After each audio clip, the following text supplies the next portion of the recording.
Everybody, it's Tony George along with my good buddy Sean Salisbury. Be sure and check out Sean on the Sean Salisbury Show on iHeartRadio each and every day. And we're talking Major League Baseball today. Those of you that know of Sean's past, he is an NFL guy and he was an NFL analyst on ESPN there. And guess what? He knows baseball and he loves baseball, and he's based down there in Houston. And Sean, before we get to the White Sox and the Mariners game tonight, quickly, your Houston Astros have fired out 4-1 out of the gate, batting .307 as a team. The starting pitching has got a .282 ERA, and early afternoon game today against the Angels. But what to start with the Astros, Sean?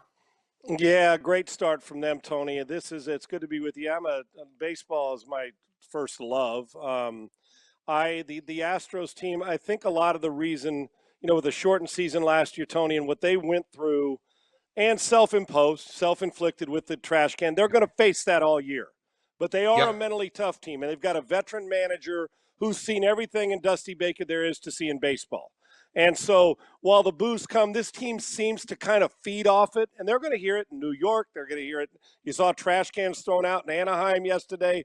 They're going to hear it. But when you're throwing Bregman, who's an MVP guy, Correa, and he's started off slow. When Michael Brantley's healthy, although he threw a little injury, but it's not a long one. He's not going on the IL. You know what Altuve, he looks like the Altuve 2019 pre-COVID season, and he's back at it. So, and then you throw Greinke at the top of the underrated pitching staff, deep, not a lot of huge names with obviously Verlander being hurt, but they can pitch. Greinke's a great leader, and I'm telling you, Tony, they're going to score runs. So regardless of how people feel, this is a team when all is said and done. I was shocked people picked Oakland to win the division. This is the best team in the division because they've got a deep pitching staff with some young arms and a good bullpen, but their bats will light your ass up. And they intend to do it. What a great hitting game with Trout and Rendon and Ohtani in one, and then Bregman and Altuve and Correa. Even losing Springer at the top of the order, they can still rake and keep an eye. Continue to keep an eye on Kyle Tucker and Yordan Alvarez, two of the best young star hitters in baseball. I'll tell you what, they're number one in offense right now. These two teams going at it today, Dylan Bundy and Greinke, just quickly. Going up against a couple offenses here, putting up 14.5 runs a game between these two teams. It's going to be a hell of a ball game today. Be sure and tune into that. That's an early matinee out there out in Los Angeles with Sean's Astros. Sean, another team that you need to keep an eye on this year that I was high on last year, but nonetheless, the Chicago White Sox on the road get Lucas Giolito on the hill tonight, going up against Jane Paxton in the 2-year experiment. Paxton left Seattle, went to New York for a couple years. He ended last year with a 6.64 ERA for New York. Thus, he's out of there. And back in Seattle here, of course, Seattle's offense little struggling out of the gate, Sean.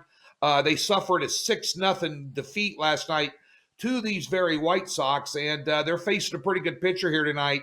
Giolito, 3.48 ERA last year, and, of course, pretty good hitting lineup for the White Sox as well. Yeah, the Mariners this year, Tony, are going to be can we spoil in this division when we play somebody 19 times or what have you. Right. This is a team that is building something minor league-wise. They're a young ball club. They are no threat. And I don't mean that disrespectful. I just like the way, talk to me by 2023, we might start to see something here. Getting Paxton back, his best baseball that he was pitching was in Seattle. And he's a cagey veteran that gives them something, but he's facing a lineup that when they're right, Tony, I actually, when I did my preseason rankings and going through who was going to end up where, I actually think the Chicago White Sox, when all is said and done, remind me of the Padres a couple years. They're building. They've got power bats that can hit it a country mile. The reigning Abreu MVP in the American League. Tim Anderson can hit 300 with a doggone broomstick. Giolito will be a Cy Young guy. They're going to score a ton of runs. This is, when I think of Chicago, I think like the Atlanta Braves of 2 years ago, the San Diego Padres. The White Sox are that team. They are loaded. They went out and got help pitching in the offseason, and they will mash. When all is said and done, If they're not in the top 5 runs scored when baseball is over this year, I'll be shocked. I actually think they are a legitimate Final Four American League Championship Series threat. I do, as long as health reigns. They will have trouble. Paxton's cagey and moves it around a little bit. I like the White Sox. I know that their bats are always on fire, and they haven't even hit stride yet. I like the White Sox. I like a lot of runs in the game in Chicago to score a lot. That they, early in the season, Tony, we're not going to see a ton of 7, 8 inning games from starting pitching. It's 5 and 6, and you hope that you can push it to 7 because you don't want to wear out, which I think is going to happen this year. Bullpens are going to be taxed because of spring training and the COVID. Arms are still getting in shape. I like the White Sox in this. The Mariners are a couple years away where the White Sox were a handful of years ago. I like the White Sox. These bats are devastating, and they, Moncada, they are loaded all over. White Sox are going to be a threat all year long in their division and in baseball. They're dangerous. Well, 145, I think there's some good value there with my program in Major League Baseball. I never lay over minus 150 with any pick. It's Right. easy to go out and do what I do for a living and just put up every minus 225 and higher favorite on the board and say I got a winning record when the downside is so severe. But in this game here, I'm going to disagree with you a little bit on the total here.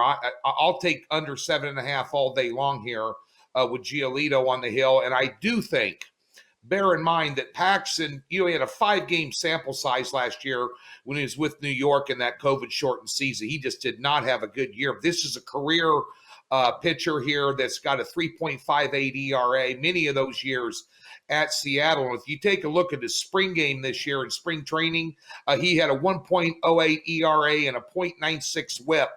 And, 17-4 strikeout to walk ratio in about 9 innings of work here. And I think this is going to be a lower scoring game simply because Seattle can't get the bats going. And they're not going to get them going here tonight. And I think Paxton's going to be in for a big rebound this year. Now, I could be wrong, but I'm speculating earlier. Yeah. They don't hit. That's the problem, Sean. Yeah, that's a problem. There's no doubt. And listen, I got a lot of matter of fact, Paxton over the years when he was in Seattle he's given the Astros in the past fits. He can deal. And Giolito, like I said, if the White Sox play like we think they are, he may be a Cy Young candidate by the time this thing ends at the end of the year. But it's early. I'd like to get him now. If the Mariners score 2, they're getting the over because I do believe. Let's say Paxton gives me 5. The lineup will get to the back end of those Mariners. It's close, but I think this is a 6-2, 6-3 type game, and it may not be with the starters, but you may get to that bullpen. The White Sox are going to rake, and when they get going, I think the ball's going to fly a little bit. I think later in the season, I'm with you. I would say, when it gets warmer, this pitching duel is what I'd call it. I'm going to go the other way. I'm going to take the over in this baseball game, and I think the White Sox are going to be the reason why. There you go, folks. A 2 for Tuesday, actually a 3 for Tuesday. Sean and I split. I do agree with you on the side play. I think Chicago gets it done, and they might get it done late in this game. Very much so. So, folks, be sure and get over to DocSports.com. Take advantage of that free $60 we got for you there, and we'll open you up a new account and park $60 in there. We got NBA, we got Major League Baseball, we got the Masters coming this weekend with my golf picks, which have been on fire as well. So be sure and check out Docs and check out Sean and I talking a little NBA in another free pick video today right here on this YouTube channel.